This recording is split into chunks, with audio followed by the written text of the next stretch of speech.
Yeah. So, okay. So what I want to do right now is I want to set up for our listeners an intro to this podcast episode to give you a little bit of framework for understanding it. We've invited a gentleman named David Artman, who wrote a book called Grace Saves All. And I believe this is one of the most important theological conversations any human being can ever have. Because what did David do? That was the brilliance of this entire conversation for me, is he took what are most people stuck on? They're stuck on the poles of Arminianism versus capitalism or Calvinism. Calvinists. And he found a third way that took both of the best and weaved it together. Yep. It's freaking brilliant. Grace goes to all, and grace alone saves. Yeah, grace alone saves, and grace goes to all. Right. And he also, what I thought was brilliant, was he took the nature of justice and love and said, it's not one or the other, it's both. And I think David has distilled down the concept of this idea that grace is powerful enough to save and restore everybody and everything. And so this was very personal to me, because this is a conversation that I've been on for a very long time. Rich and I have been having conversations for probably at least 10 years around universalism, but it's a very touchy subject. And I want to give you a preface to say, we spent a lot of time really talking about, let's not let it go too esoteric. And I think we did a very good job of it, because I wanted it to be very accessible for our listeners. We tried to target a very simple way of talking about it. And that's who David is. David's a very smart guy, but he's very personal and very accessible in the way he talks about this idea, because I believe this idea can change the face of Christianity if we really listen to it. That's why I brought it up. But the reality is Rich, you went out and found him. Yeah. How'd it work? How'd that happen? Well, I think we were trying to find a person to talk about universalism, and I think we threw around a couple names like Thomas Talbot or Brad Jerzak, and I think we I reached out to Brad, but he wasn't available yet. Okay. Well, I was thinking about this book that we both read last year, Grace Saves All, and I was saying to myself, this is, I think, a great angle. Why don't we actually go after the author himself, David Artman? And lo and behold, he was absolutely excited to be on the podcast, and here we are, right? And so, what was your impression of this experience? Because it was truly unique for me. How did it hit for you? Well, I felt energized. I felt a little more convicted of the case of universalism. And when you start to actually realize and you dig a little deeper, and this is what we need to do with all of our lives, right? The reason why we have left of center, right of center, and open dialogue is to hear new ideas or ideas that might have been slighted over the years, right? And so in terms of the kinds of things that he opens up, you realize that some of the most important early church fathers actually embraced universalism. And these were really, really smart people named Origen and Athanasius and Gregory of Nyssa. These people were considered pillars of the church at the time. Then you actually go into scripture and you see a lot of evidence, Jonathan, that speaks to God saving all and God wanting to save all. Right. And about, even in the book of Ezekiel, God talks about rescuing the Jewish people, the Israelites, not because of their name, but because of his name, the holiness of his name. He said, I will rescue them. That is a sovereign kind of concept. Then he moves into the idea of hell and how hell had been co-opted, by the power of the church, past maybe 400s or 500s. As they became more powerful, it became more important to have something to fight for and die for and even pay for, as we saw during the Reformation, right? We saw that Tetzel was actually pulling money in from parishioners to say, hey, you can save your grandfather in purgatory, right? Or you could save them from the fires of hell if you only give us some money. So you start to realize some of the really... That was the beginning of indulgences. Absolutely. Yeah, Pope Leo created indulgences. They existed, but he used them so he could pay for his golden parties. Did you know that? Also, St. Peter's Basilica. Yeah, that's all true. Yeah. In other words, hell is a really good reason to make money. Absolutely. It works. So yeah. And I know for our listeners, I want to give you a preface that I know this is going to probably touch a few buttons for a lot of people, especially if you grew up under an evangelical framework. We talk a lot about that. And I want to give you permission to disagree, to comment, to review, and give us your feedback, because these are the kind of conversations that we want to have that do push buttons to create a healthy dialogue. Our goal here is not to pitch one way. I think David's approach is much more holistic. It's ridiculously grounded in scripture. So if you're worried about that, the man is a scholar. And he even admits most of his scholarship came from David Bentley Hart, who is a machine when it comes to a scholar. So we are in the forefront of a new conversation. And I think we want to make that conversation happen. Awesome. Welcome to Living in the Matrix. I'm Jonathan, and I'm left of center. And I'm Rich, and I tend to lean a little bit more to the right. But the bottom line is together we try to look for the balance of what it means to be human in today's world. In today's episode, we are going to be meeting with David Artman, author of Grace Saves All. And this is going to be one of my favorite episodes ever. David, welcome. Hello, hello. It is a pleasure to meet you. Oh, good. Absolutely. You are here as Rich and I are deeply appreciative of your work and feel like it needs a massive elevation. He's going to be a couple minutes late. Okay. And but we have sort of a pre-conversation that we always record and talk about. I want to begin. I thought about whether or not putting this in the podcast, and we'll decide later. But okay.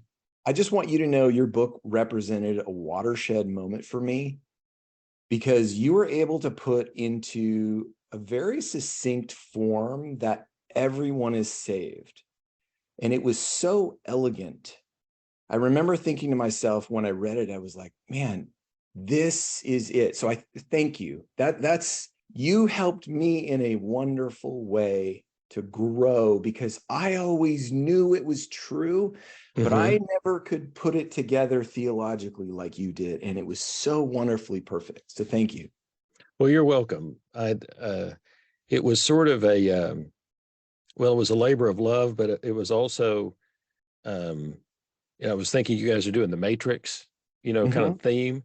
And I remember once I got onto the brink of this and I thought, you know what, I'm getting to the point where I can see a better argument for this than where I was before. But if I take this step, I'm going to be putting myself out there, because if you say to people, God is good, God is loving, God's going to save everybody that's savable. God is not arbitrary. God would never lose somebody over a misunderstanding. Most people would say, except, like you're fundamentalist, but most people would say, that sounds like a nice vision of God, We kind it's of not all possible for them. It's like people can't conceive of a God that could forgive everybody. Right. And a sort of, like when we go to the movies, the big payoff at the end of lots of movies is that really, really, really super bad guy. And we all like that bad guy to get it. Right. And so what I found out is pretty immediately, like most people don't like the idea of hell. If you talk to them about it, what do you think about hell? I don't think that's good. I don't think it's got fair for, but then you say, what do you think about God saving everyone? It's like, well, what about Hitler? What about, then immediately the scapegoating thing jumps up. And it wouldn't be like, I'm not that bad, but it wouldn't be fair if, you start making a list, if these people got in. And then on another note, people who have been like horribly abused by somebody, right? That how could I ever be eternally in a place where that person is there? Yes. How would that ever even work out? So I could kind of understand, and it was, there were different things that I had to work through there. But I finally appreciate did. how you constructed. That's why it was elegant. you looked at those possibilities, because you can't look at the idea of restoring everybody without the fringes, Right. without Hitler, and how do you deal with someone who's raped 27 times by the same man being in the same Right. room? You've kind of worked through that tension. Yeah. Yeah. I found a way to, my wife is a PhD, and I was talking with her about the book. And I remember at first the idea was going to be kind of the idea that it was going to be a plea to allow Christian universalism a place at the table. So the idea was kind of like the acceptability of Christian universalism. But then the more I thought about it, and I talked with her about it, she said that your book is going to be stronger the stronger argument that you make. So go ahead, don't be afraid to make your strongest argument. And it was really like David Bentley Hart and Thomas Talbot who helped me to see that I finally had an issue with the goodness of God. If God makes a creation in which God, in foreknowledge, knows that the people that are going to come into it are going to come to some horrible end, well, then how can God be light in whom there is no darkness at all? So somehow that rebounds it. So the question of what about the worst people who've ever lived and what they have done, ultimately, if you have kind of the traditional view of God, who's all-knowing, all-powerful, all good, how does that fail to ultimately rebound back to God? And once I got that then it finally, really what this all comes down to is, what is the character of God?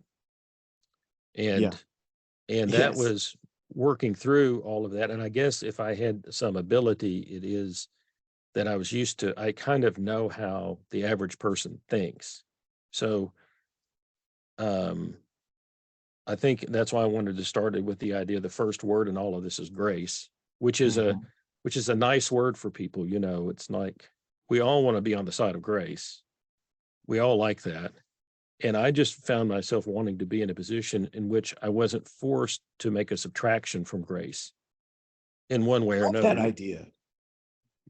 Yeah. I love that idea. It's a very succinct way of looking at it. Like, wow. You know what? I feel bad for Rich, because I know he's going to want to hear all of these. Oh, we'll do. Because this we'll is do it what we again. talked about. Is our goal for today is not to dive into the esoteric. Okay. Because I believe this idea is bigger than just a theological discussion. This is a human discussion.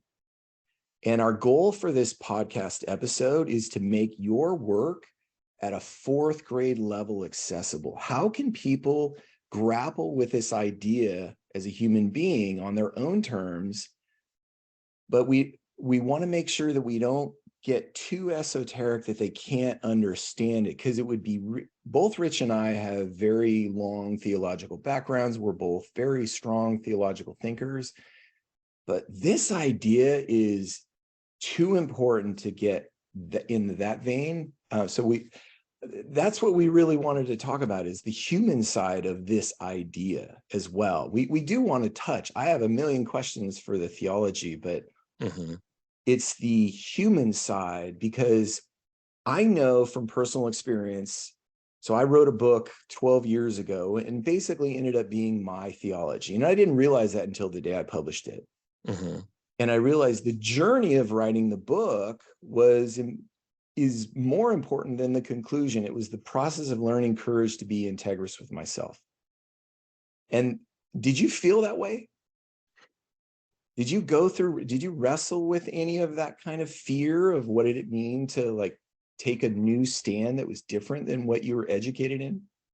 Well, the nice thing about the church that I joined years ago was the idea was we believed in God, we followed Jesus as our Lord and Savior. But beyond that, we would each need to construct our own best theological understandings, and that this would be a lifelong journey. And And that what community was that? Was that, I believe it's Disciples of Christ? yeah, Christian Church Disciples of Christ. And I love that framework because it gave you the freedom to explore possibilities. Right. And that's what I was doing as a minister. I would tell people, that my job is to encourage you to go on your best journey of exploration and discovery, and not to sort of try to make you into a clone of me. Yes. So I can be a conversation partner, but I can't be like a cult leader, or I can't be put up on some kind of pedestal. Right. Because it's the message. It's not you, it's the message. Right. So in other words, we're all sort of seeking after something, right, which is in some way beyond our grasp, and that should elicit some humility in us, and it should hopefully make us not want to be judgmental of others. It should leave some room for things. So I guess I never felt like I was doing anything wrong when I was on this journey, but when I got to the conclusion of Christian Universalism, I felt like it was a complex enough journey and such an unexpected conclusion that I wanted to write something that I could give to somebody to help them to see how a minister like myself might have come to this conclusion. Because if I just if there was somebody that was skeptical of it or didn't understand it, I was afraid that if I got into a conversation with them, it would quickly turn into kind of a debate. Like I would get out a few sentences and they would say, well, what about? And so I wanted to be able to put out my whole argument, or put out my whole case, and kind of anticipate what I thought the major questions would be, so that a person could look at it and it couldn't be too long, so Yeah. I needed something that was succinct, that could get the main points out there pretty quickly and help somebody to move through that, to see if they thought that I had a case. And then beyond that, to recommend some further reading. But here's the thing, your book is not, it's not brief, it's dense. I was telling Rich, for each point you make, you dive like 3 or 4 different verses in. And so you're taking a traditional theological approach, which is sort of what is the logical build of the idea, so that it can't, each thread can't be torn down. You did that beautifully. That's it, but it's brief enough that you can understand the ideas. You don't have a lot of fat. You cut to the chase very quickly. Right. It needed to be very succinct, because I just knew I don't have a lot of time with people. So I wanted to make sure that whatever time that I had with them, I was moving quickly. As a matter of fact, I wrote the book to be read. I kind of read it out loud as I was reading it, because a lot of stuff that's written can kind of get bogged down. So I needed it to keep moving. I needed each sentence to anticipate the next sentence. So I always anticipated. I'll ask you one question, and then I want to introduce Rich, who connected with you. Why didn't you read your own Audible book? Well, I had, first of all, I didn't understand how it worked. Oh, okay. And because I read your book through Audible, and I love your voice. I love your conviction, because it's simple. It's, you don't have a lot of fat. You don't have a lot of ego and glamour. You're just I would have loved to have heard your voice. Well, it's interesting. Okay. So one of the persons that I met on this journey was a guy named George Saris, and George is a professional audiobook narrator. Yeah. And at that time, I did not know how to do any recording. It was pre-podcast. So I had no idea how to even do any of this. And I asked George if he'd be willing to record the audiobook, and I said, I'm building a budget for this. How much would I need to budget in for your doing this? And he said, well, I'll do this for free. Said, I narrate a lot of books. I narrate a lot of books I don't agree with, but I'd love to narrate a book that I really do agree with. So it was kind of a practical thing, just to have but then when I started, when I started doing podcasting, I had not spent a lot of time listening to my own voice. And it was a little bit bracing. It's a little bracing listening to your own voice.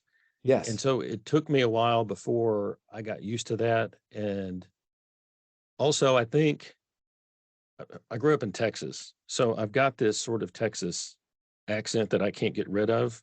My dad was a cowboy, so I appreciate that, though. Well, so it doesn't, I don't want to say the Texas accent doesn't sound smart, but, sometimes I have to be careful not to get too far down into that old Texas accent that I've got down in here, where I grew up.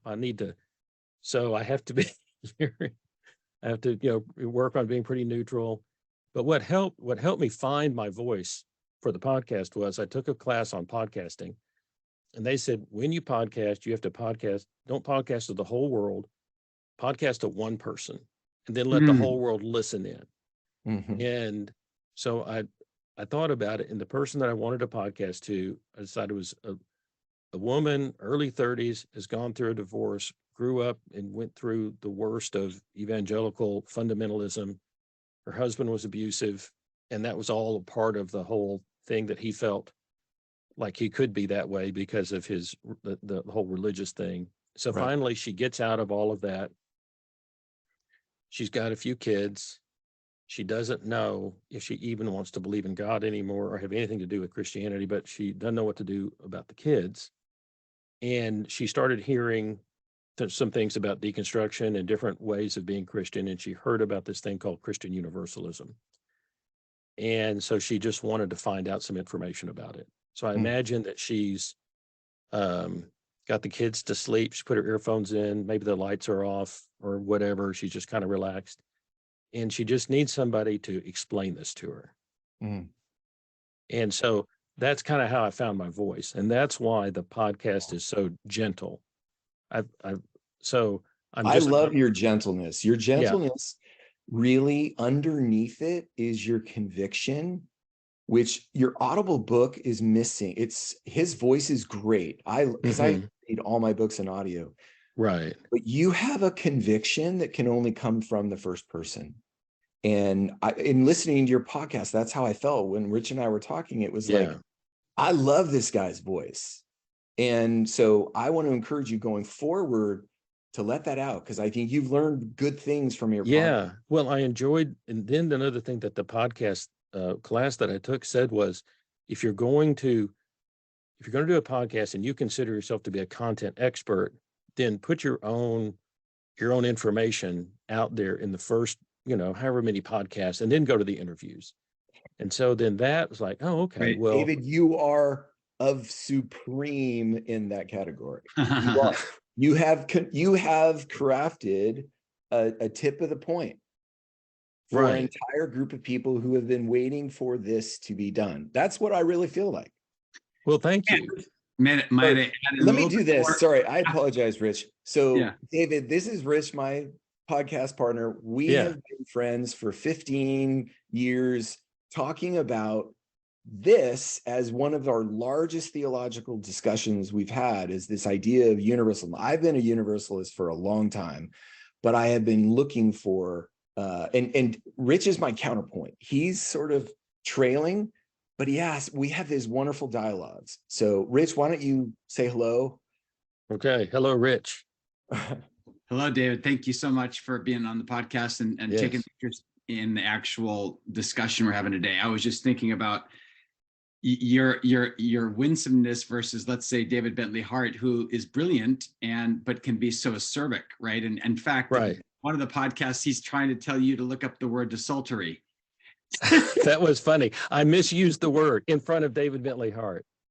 Well, you can't do that, unfortunately, and I don't even know if it'd ever be one. I don't even know if we'd actually want him on our podcast, although he's brilliant and I would love to have him. He takes it on the counteroffensive, right? He takes what is mostly a defensive position, which has been for the last, 1,400 years, ever since the early church fathers have, embraced the topic, and it's been defensive. Now he's like, no, you're a You're an infernalist, yeah, and the idea that you would think this way. We're talking about the. He knows your argument better than you do. Yeah, Like his brain is a machine. yeah. Like it's a whole nother level of intelligence. It's Well, great. what's fun for me is to translate David Bentley Hart so that an average person might be able to get the idea about what he's, and David, that's your what he's gift. talking about. Yeah. Yes, that's your gift. Yeah. And I think to your sort of capacity to distill it succinctly, that's what I talked about, it being so elegantly simple. So let's get started. This is Living in the Matrix with Rich. Hey, Rich. Hey, everybody. Looking forward to this episode. One of the top ones I'm looking forward to. Absolutely. So today we have with us David Artman. And David wrote a book called Grace Saves All, which I make the argument is the tip of the spear for Christian universalism. And Rich and I have been in this conversation for a very long time. And I think David's work is the most accessible theological treatise I've ever read that is simple at a fourth grade level. Anybody can understand it. And so David, welcome. It's wonderful to have you. Well, I'm glad to be here, and I enjoy getting to talk about theology and about this vision of God. And let me just say, start out with that, I'm not the hero in this story, that everything that I came to was really suggested to me by somebody else. It was a door that was opened to me and somebody encouraged me to walk through it. And so I'm as surprised as anybody to be where I am right now. So it's fun having the conversation. I wrote the book and I started the podcast for one reason, was just for my own benefit, to be able to just put this out there, but also to engage in conversation, to find other people that were either agreeing with me or close to this conversation so that I could have these kinds of conversations. So I'm really pleased you guys found the book and have invited me to come and talk about it. So for our listeners, so we talked about sort of the fourth grade approach. How would you define your theological treatise or idea at a very simple level? And I think you did it really well in the book. So go ahead. Well, let me just go the title. Let me just use the title of the book. Grace Saves All. I worked on that title to get it as succinct as possible. Grace is, I think, an idea that all of us sort of have an idea about what it is. I mean, if you ask people, what is grace? They'll say, well, it's what God gives us. It's something that we get that we don't, deserve or have to earn. But then if you start going further into the discussion, then people aren't quite so sure what grace actually includes. So does grace actually save you, or is grace that thing which gets you, like to use a football analogy, it takes the ball down to what, the 15-yard line, but then you have to get it into the end zone. So does grace assure that you will get into the end zone, or does grace give you the opportunity? And then the word all.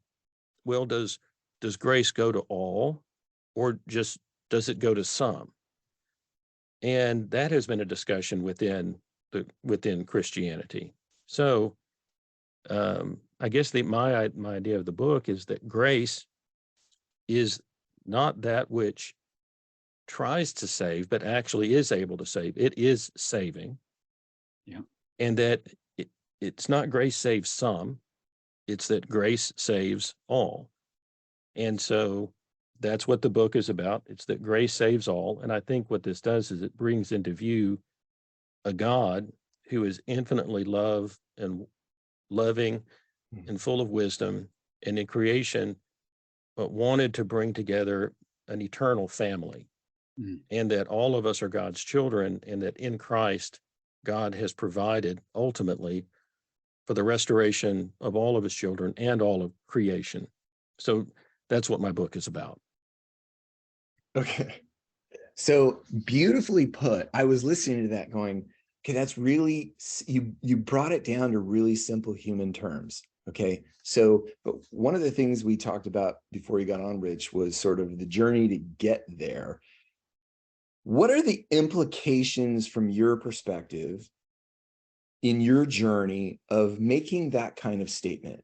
Grace saves all, not some, but all. What does that mean to you? I think that, without getting too much into my story, when I was in my early 20s, my parents went through a divorce. I had rejected Christian fundamentalism as being mean, but at the time I thought that was the only Christianity that there was. And I remember I was feeling down. I found out that for me, the opposite of faith wasn't just doubt, it was despair. And that I was starting to feel really depressed and like maybe life didn't have any meaning. And I had this thought, which was, but maybe if there's a good God at the center of everything, life might be worth living. Maybe if we're somehow everything is going to a good place and somehow there's a really good God behind all of it, life might be worth living. And I ran into the work of C.S. Lewis, and that provided a place for me to get started. A God who saved everybody who was savable, but there might be some who locked themselves away forever somehow. And that worked for me until That was the bus story. What? Yeah, the Great Divorce. Yeah, the Great Divorce. The Brilliant. idea that, yeah, or sort of the idea that C.S. Lewis is famous for, that the idea that all of the doors in hell are locked from the inside, and that potentially some of them could stay locked that way forever. And for me, that resonated with the idea of a God who was good, who saved everybody that was savable. And that worked for me until I was around 50 years old. And it was at that time I was actually challenged by a friend of mine to look more deeply into Christian Universalism. And I looked into the work of Barclay? David Bentley Hart. Okay. Thomas Talbot's book, The Inescapable Love of God, Robin Perry's Evangelical Universalist, some books like that. But what I began to realize was that this God of pure love that I was looking for, George MacDonald, this God of pure love that I was looking for could not be content to ever let any of his children finally languish forever or finally die behind that door, behind that closed door. And once I sort of had that breakthrough moment, what I came to see was that as a Christian, I could believe in a God who is absolutely trustworthy and who loved each one of his children in such a way that this God would never allow them to pass into non-existence or to some type of eternal separation over a misunderstanding about who God is and about who they are. So it was a God I felt like was a God of perfect love, who I could feel securely attached to, and who I felt like anybody could feel like, no, this God really loves me. This God has me and will not let me go, even if I fall into some type of insanity.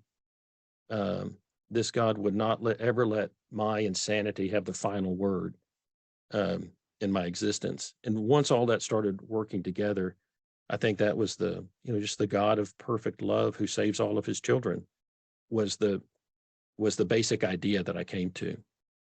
And here's one of the rubs that Rich and I talk about quite often is there's sort of the masculine responsibility of tough love versus the compassionate feminine side. And it's easy in theology to really focus on this side. Christian Universalism pushes over into the compassion side pretty dramatically.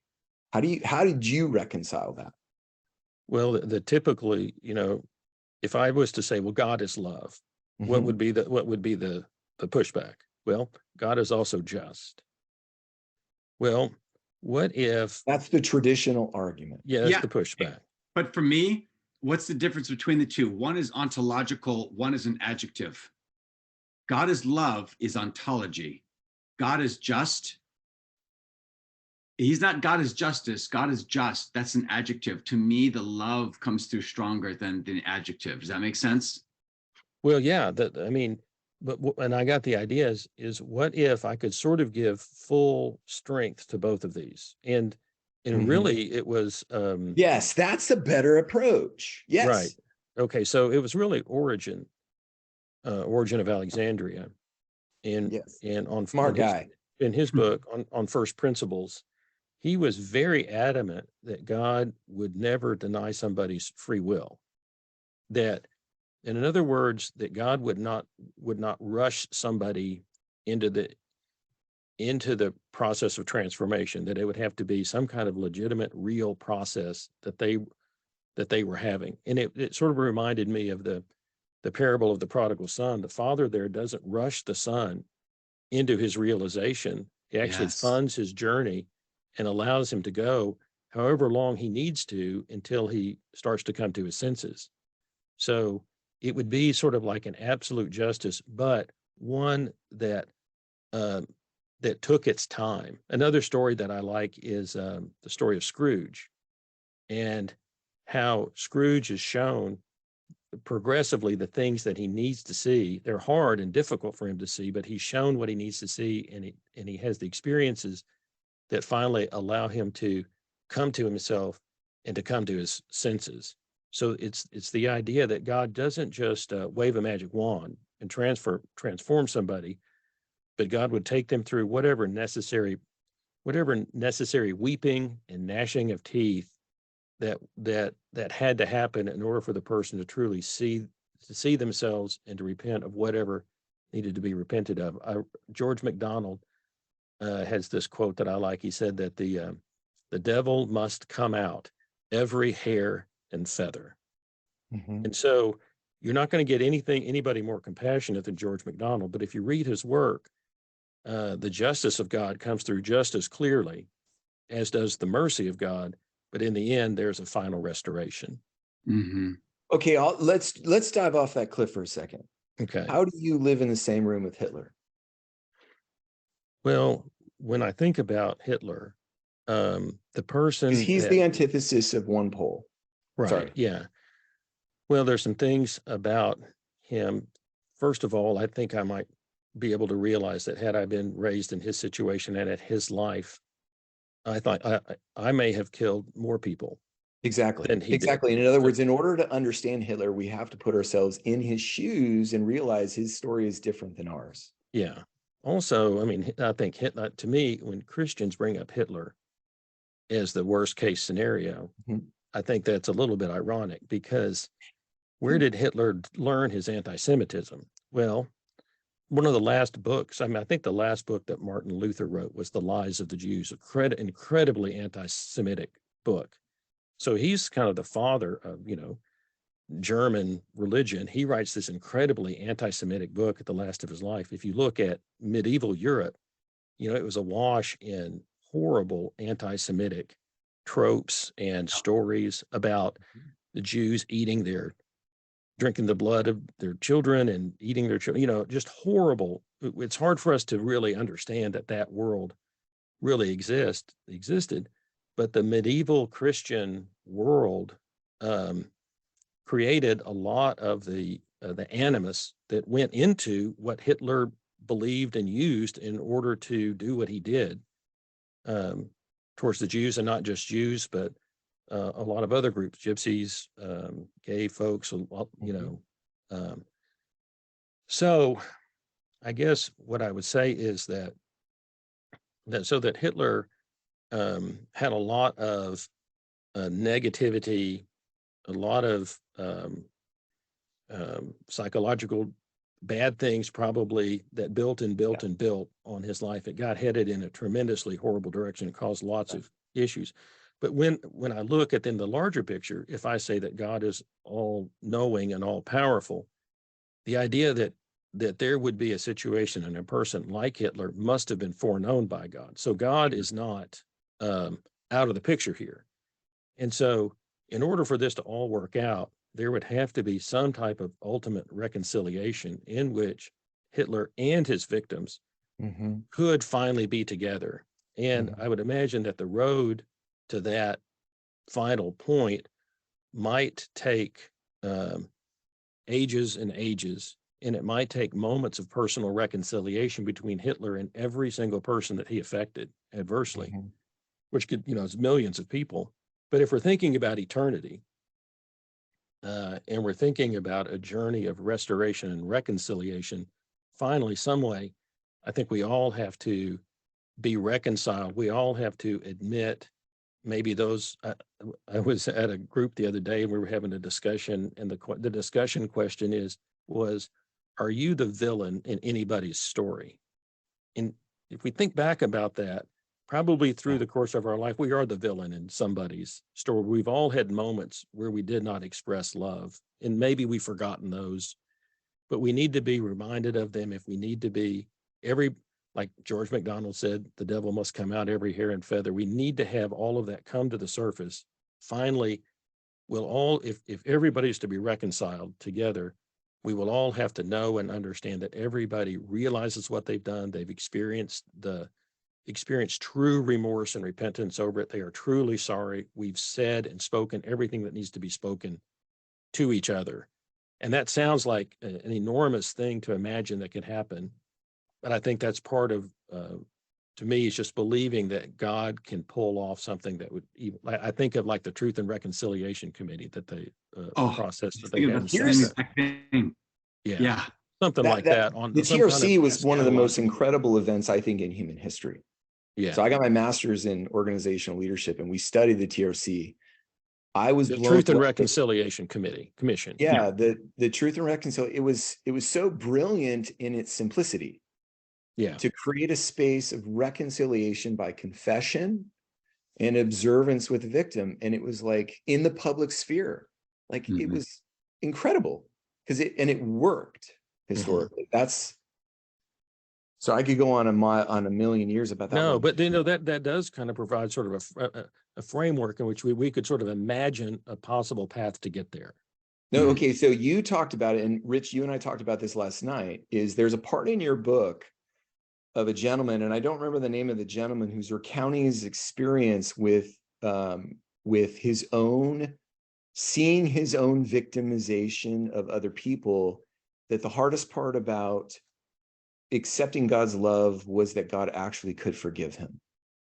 Well, he said that, okay, so this is Heath Bradley is United Methodist minister. He wrote a book called Flames of Love. And in that book, he tells the story, he had come to this idea of universal reconciliation.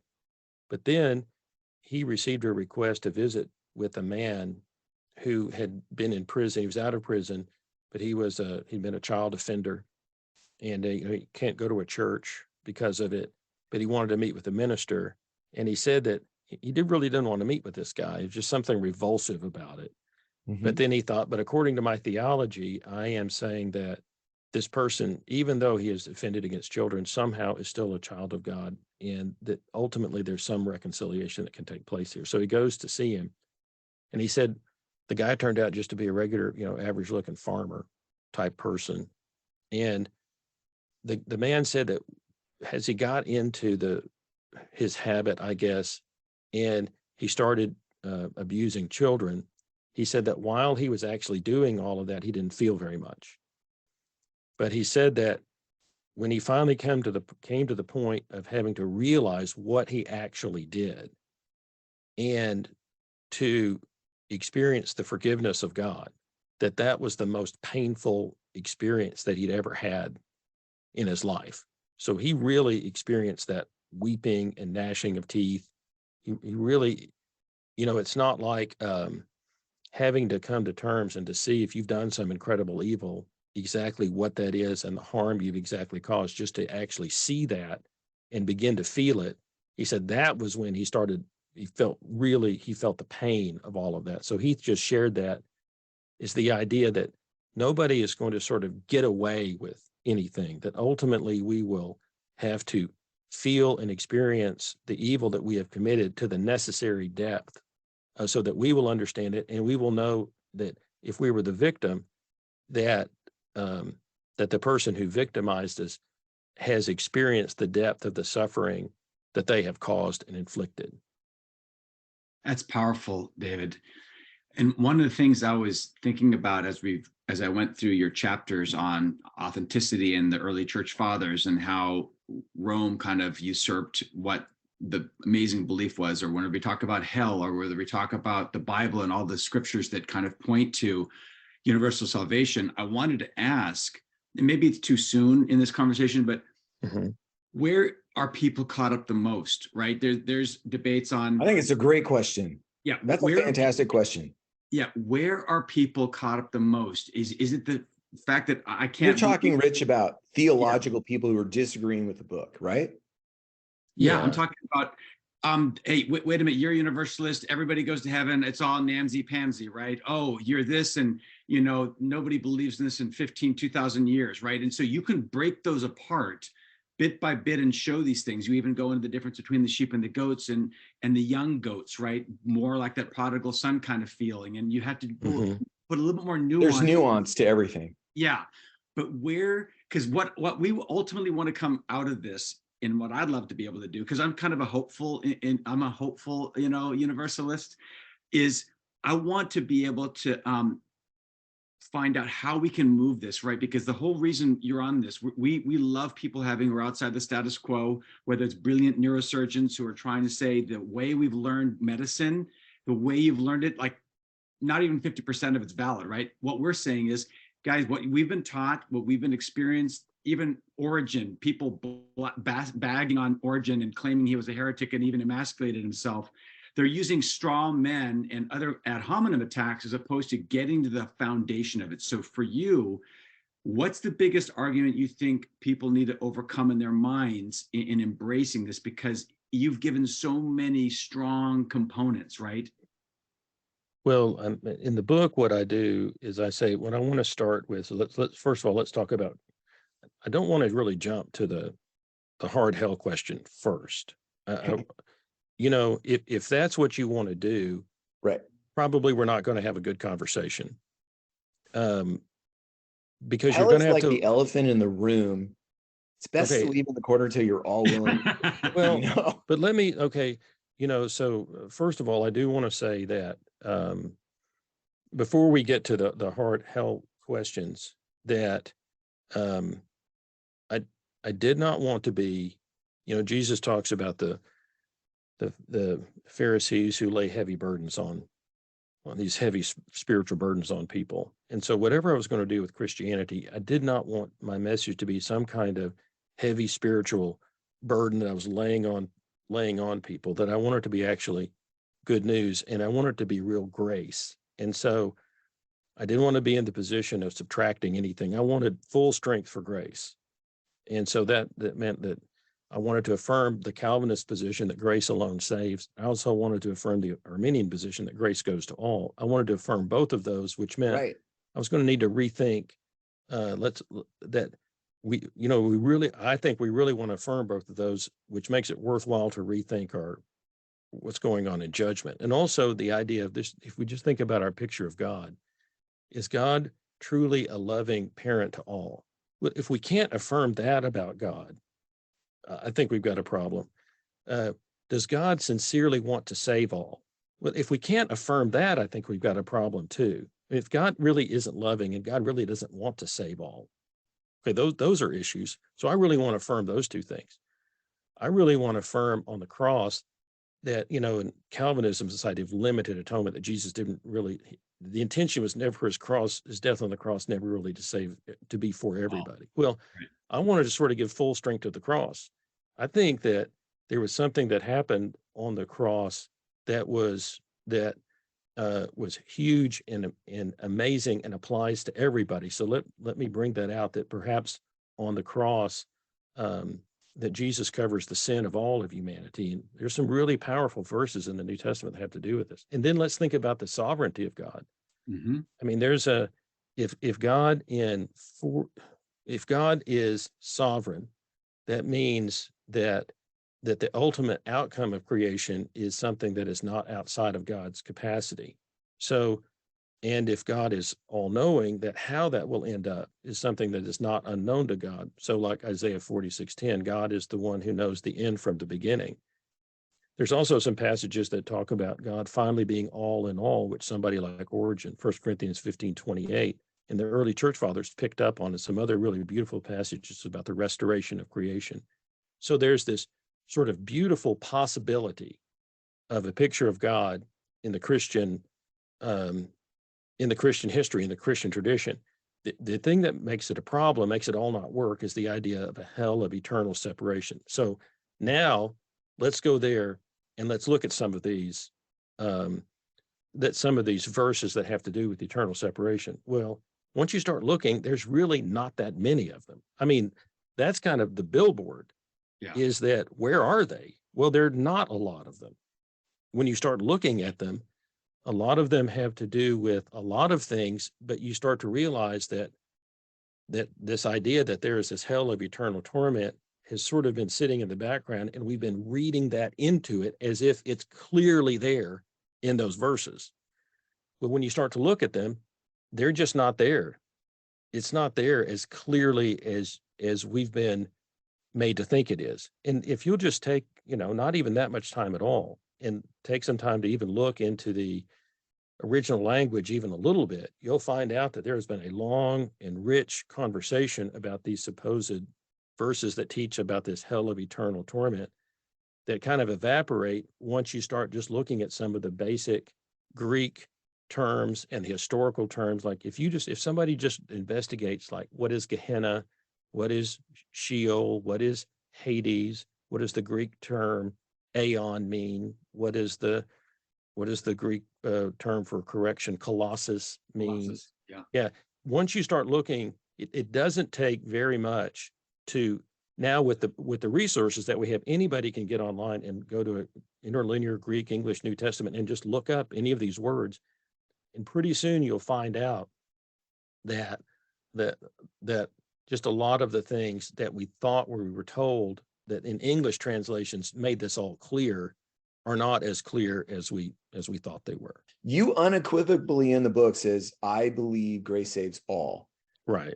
And you're hopeful in the fact that you're placing your hope and faith in that idea. What was your last tether? What was the thing that kind of said, okay, I gotta jump on the ship. It's worth jumping on. Yeah.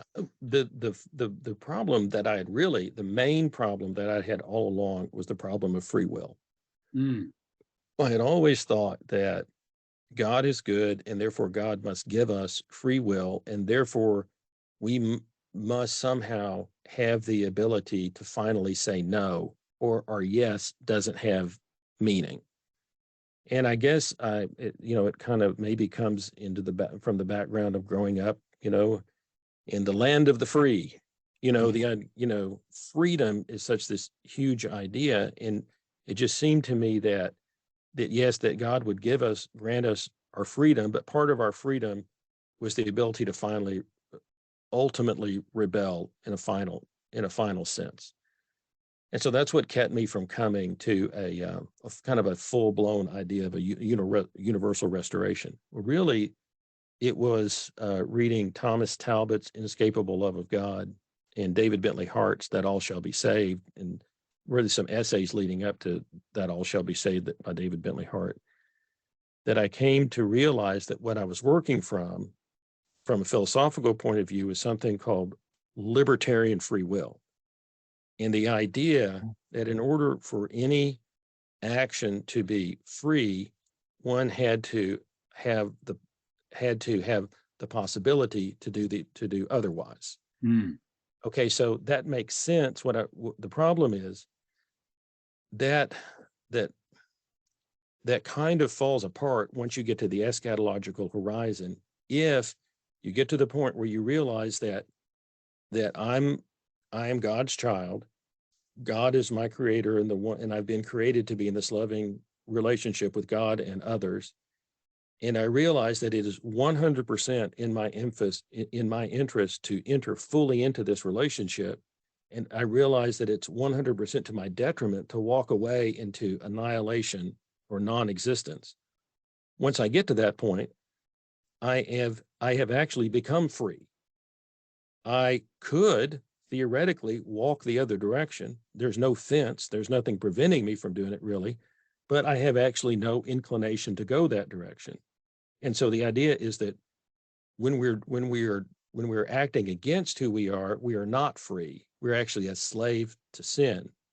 So once I begin to see that freedom really is the realization of my true nature oriented, towards its transcendental end of the goodness of God, and that is how I've been created to experience fulfillment and wholeness, then I realized that I actually didn't have a problem with free will anymore. And once that all evaporated, then I realized that God wasn't limiting free will, God was creating free will. And that there's only one direction that a free will goes when it becomes truly free, and that's home. So that once I got that part of it, then I realized there wasn't really any major barrier keeping me from affirming a full-blown Christian universalism, which also solved a lot of problems, finally solved some big theological problems for me about the goodness of God. And how can I say that God is good in the face of a creation that has so much suffering and that could potentially even result in the final and total loss of one of God's own children? Theodicy, yeah. I mean, universalism is the best answer to theodicy, right? I mean, because well, it's the most redeeming. Here's the reality. Grace saves all works for everyone. Because here's the reality. I want grace 100% for my life. Every human being wants grace for themselves. We just all need to link up together and give it to each other. Because grace works better. It's redemptive. It produces more life. Biologically, it's sustainable. It just works better. And that's why, I'm going to ask you, David, do you think, this is my assessment, grace is the operating system of the universe? Would you agree with that? Well, it's, okay, so love. God is love and light and spirit. And so maybe what grace means is that, you know, while what's weird is we're in this world that seems to run on,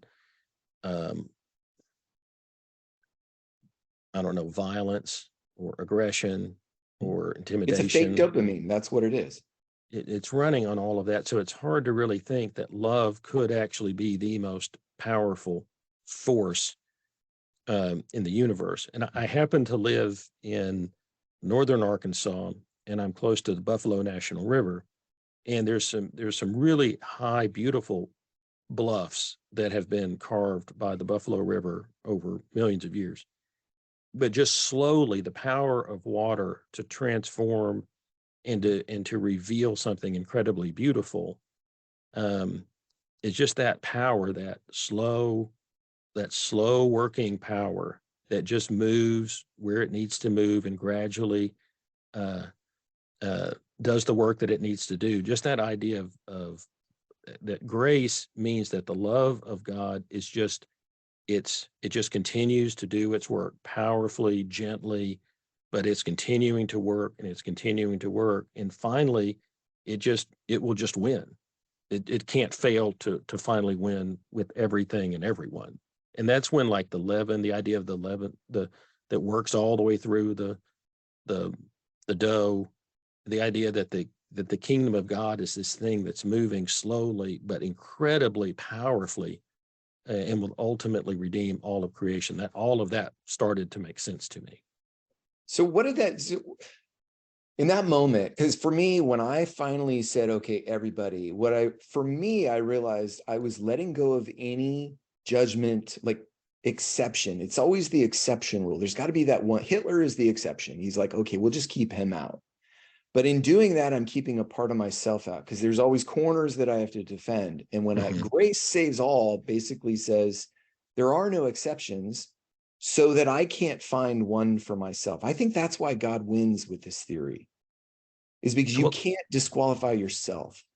You said it is grace. Yeah, you said interesting phrase, God wins.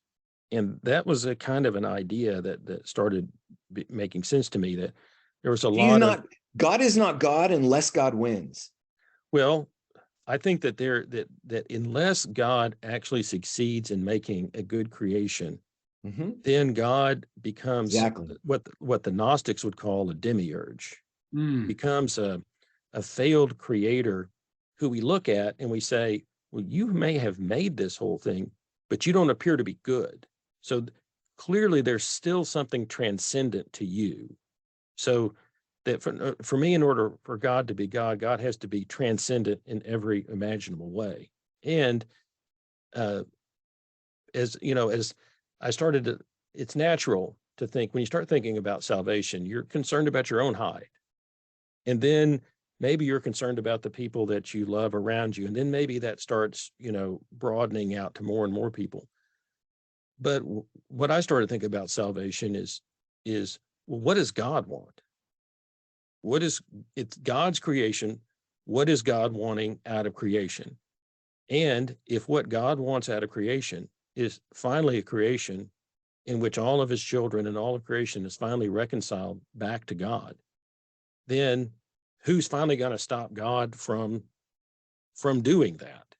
And anyway, and what's wrong with that? What's wrong with the God of pure love making a creation in which he calls children into existence out of nothing in order to share the goodness of this love? So when I started thinking that way, the idea that one could be excluded or even possibly excluded started troubling me. David Bentley Hart makes the argument in That All Shall Be Saved that the goodness of God suffers if there was even ever the possibility that one could be lost. So that there is this perfect love of God that calls us forth and that brings us finally into the consummation of creation. All of that, I tell people sometimes, this feels like the E=mc² of theology for me.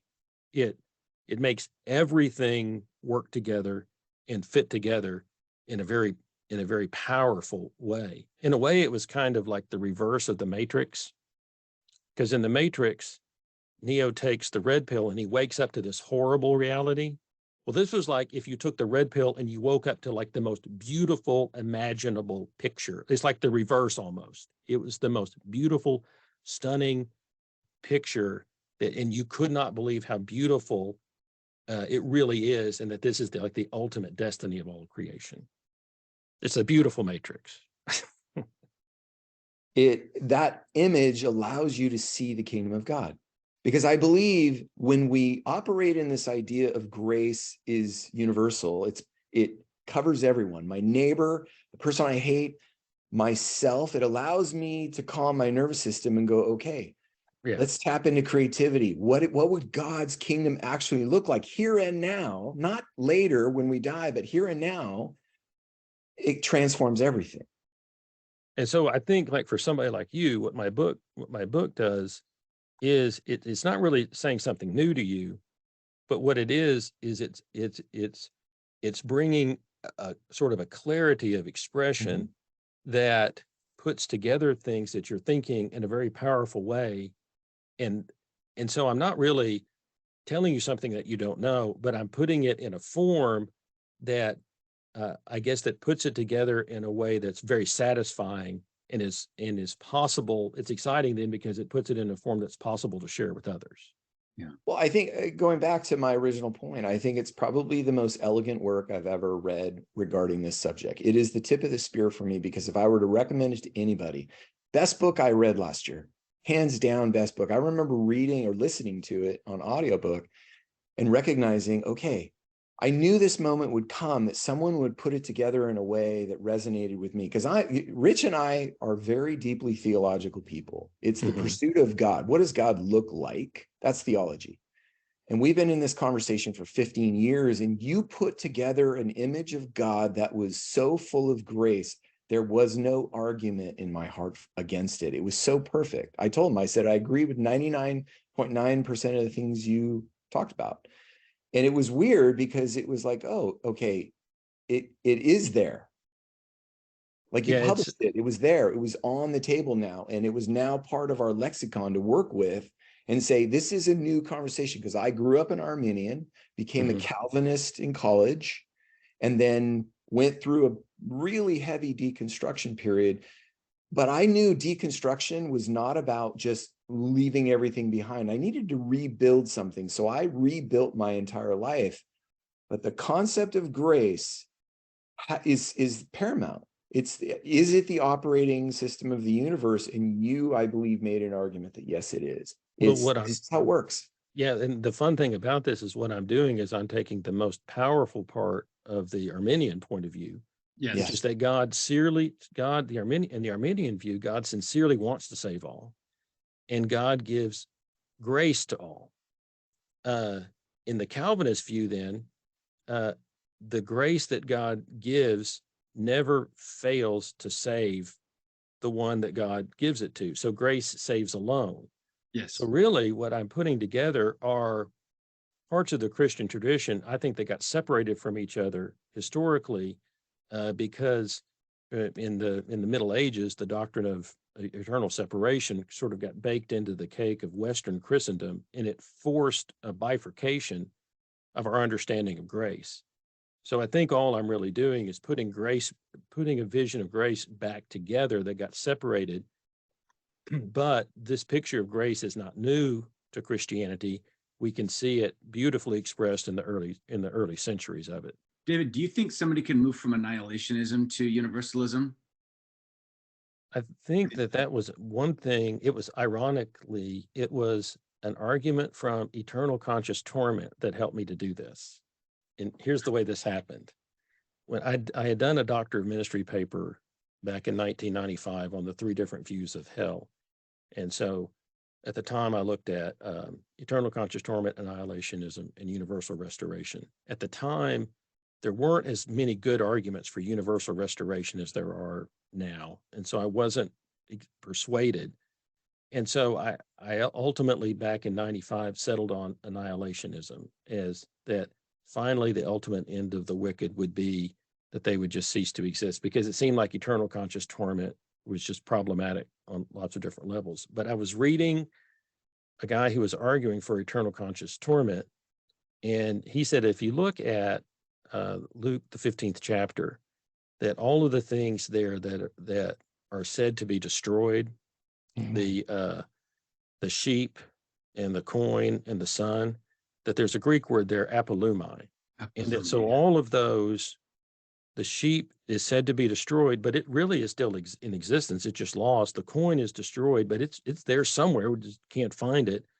And the son is in a state of apolumi. He's lost and away from home. The father even describes him as being dead.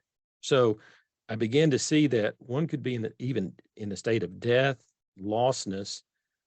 Well, what the guy, the eternal conscious torment guy, was arguing is that therefore the eternal conscious torment makes sense because something could be eternally lost. It would still be there, but it could be eternally there just in a state of separation from God. So then I started to think, if something could be in the state of lostness and separation from God, but it could also be restored. Yes. So there could be a restoration on the other side of annihilation. Yes. Or apolumai. So and you make the argument in your book that justice doesn't destroy, it restores, right? But it does, when that part about that the devil must come out every hair and feather, and that there is a fire, there is a judgment, that finally everything, as George MacDonald would put it, everything that is not of love's kind must be destroyed. Mm-hmm. And so that's part of the destruction that necessarily, that's part of, so in a way I could say, I do believe that there is an annihilation, but that the annihilation annihilates finally everything that is not of love's kind, but that ultimately it works towards a restoration. And here's the thing. So I'm going to dive deep into a subject now, because I think this is a good turning point. I want to go back to your friend who had the vision, or the meeting with his friend. What was his name? Oh, well, it was a meeting. It wasn't a friend. Are you talking about he had to meet the man who was the Methodist minister? Yeah, Heath Bradley. Okay, Heath Bradley. In Heath Bradley's story, and wrestling with that gentleman's story, was this idea of, I couldn't believe God would love me.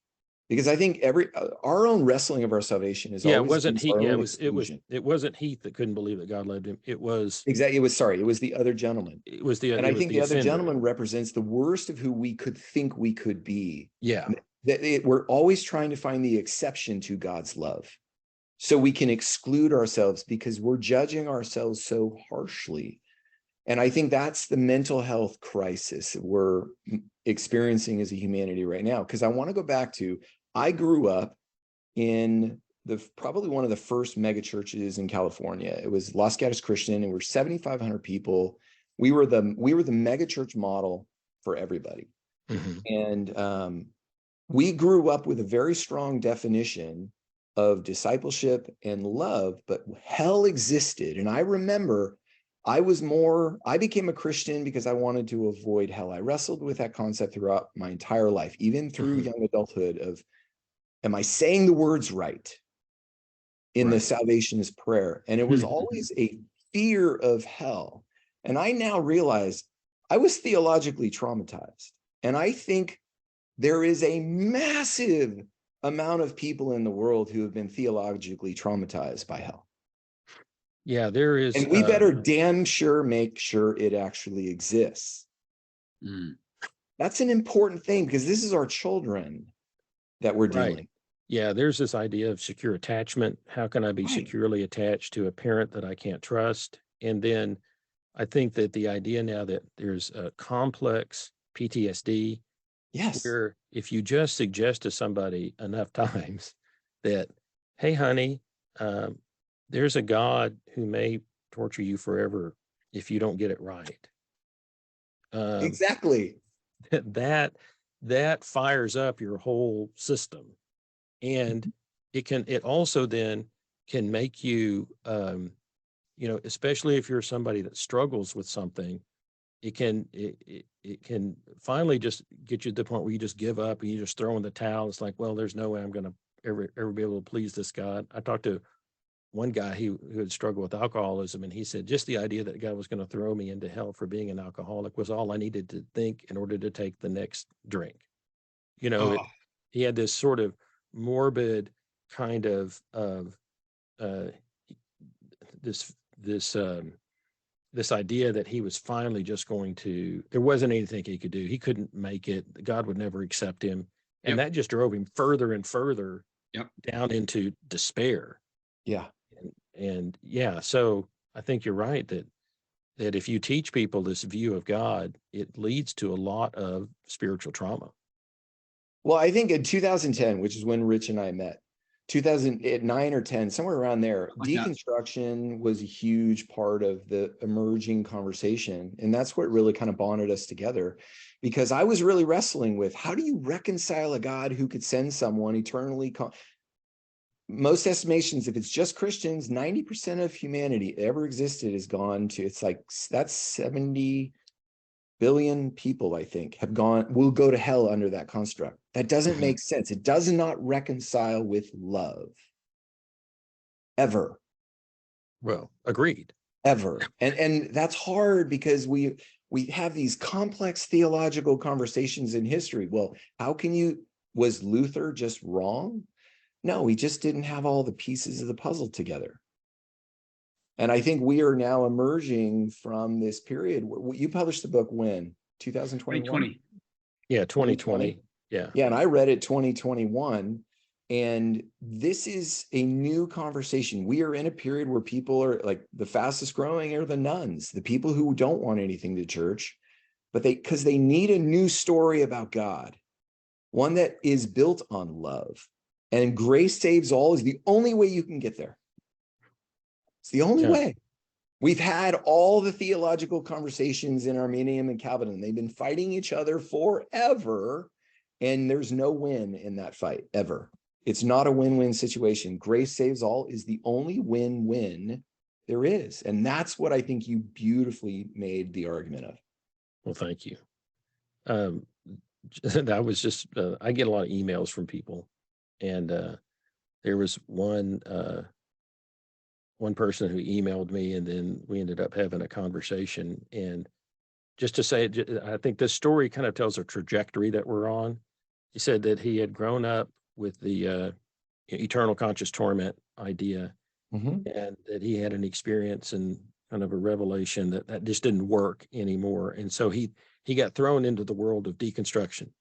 Okay, so then he was looking around, and he said, but I'm working full time. And so I'm going through my life, but I'm trying to listen to podcasts and different things to try to get some, different ideas about things. And he said, so I started thinking about this idea of conditional maybe conditional immortality or annihilation.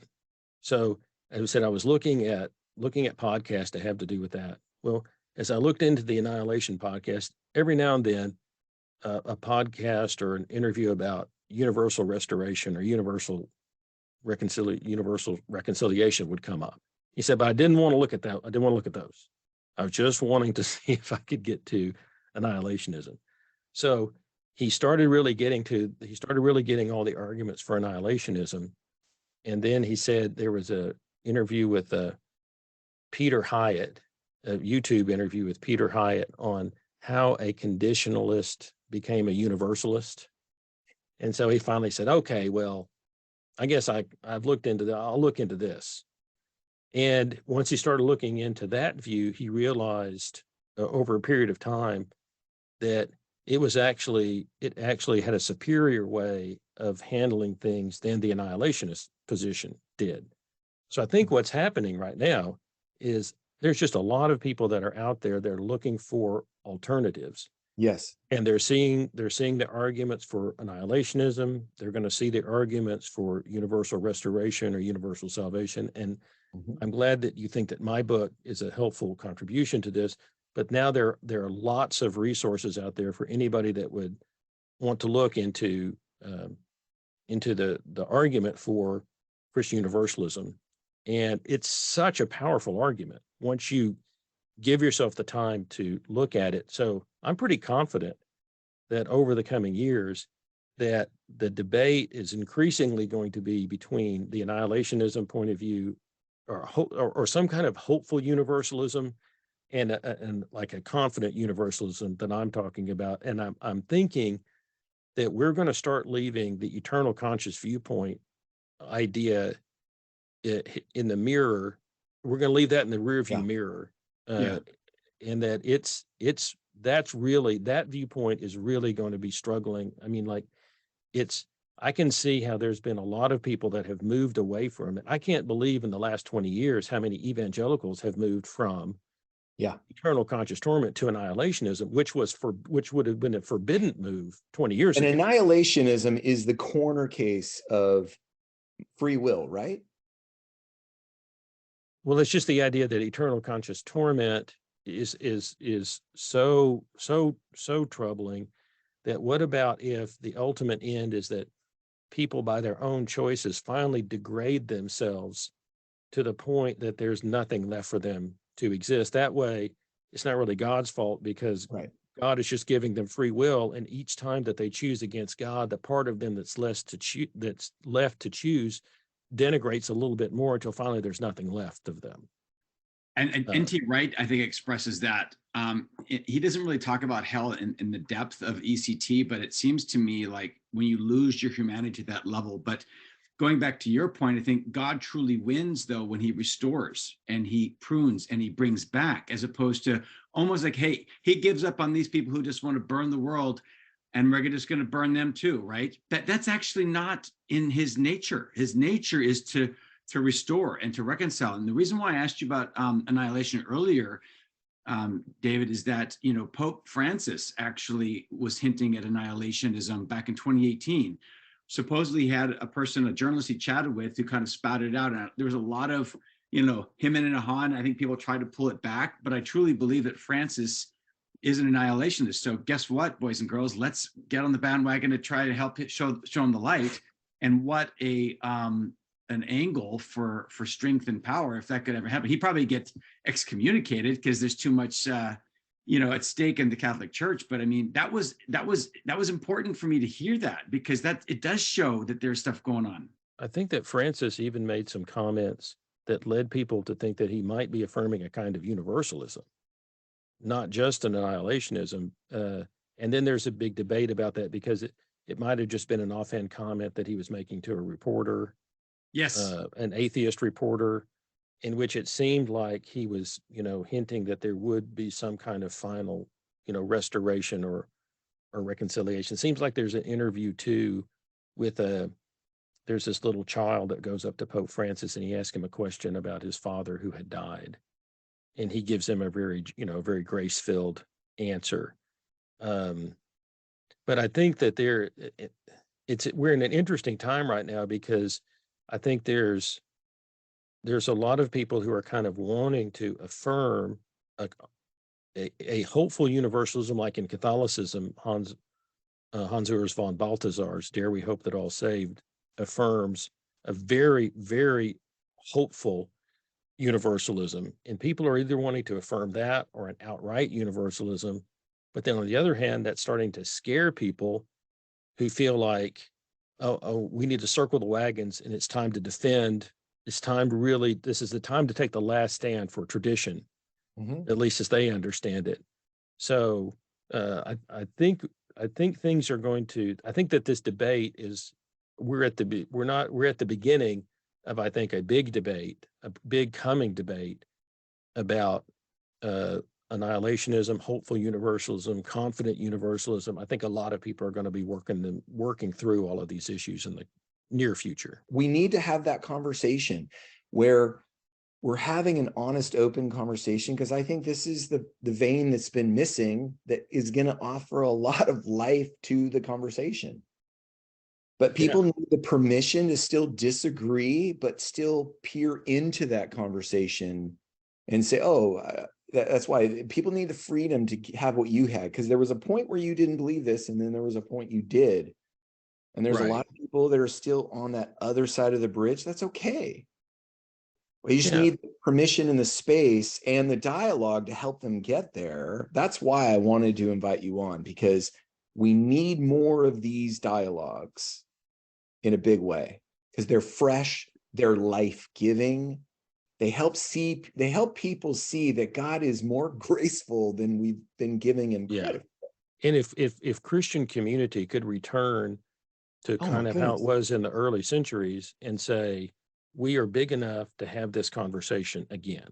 We can have this conversation. We can talk about these things, and we don't have to excommunicate each other. And we can be in community, and we can have communion with each other. So I think just making room for this is going to start happening. There's some institutional openness that needs to take place. But I think that the more people that say, you know what, this is a view of God that works for me. I believe that God will ultimately save all. And the more of us that walk into churches and say, I'd love to go to church somewhere that would receive me. Would you be willing to receive me in your congregation? The more people that are able to say, like, oh yeah, Christian Universalism, where's the couple of people in our church that believe that? We have some fun conversations about that. The more that happens, I think more that people won't feel like, right now, people are, I think, just scared to even talk about it. They're scared to even have the conversation. So if my book can just help people to feel like this is a legitimate conversation to be involved in, that would be a big contribution as far as I'm concerned.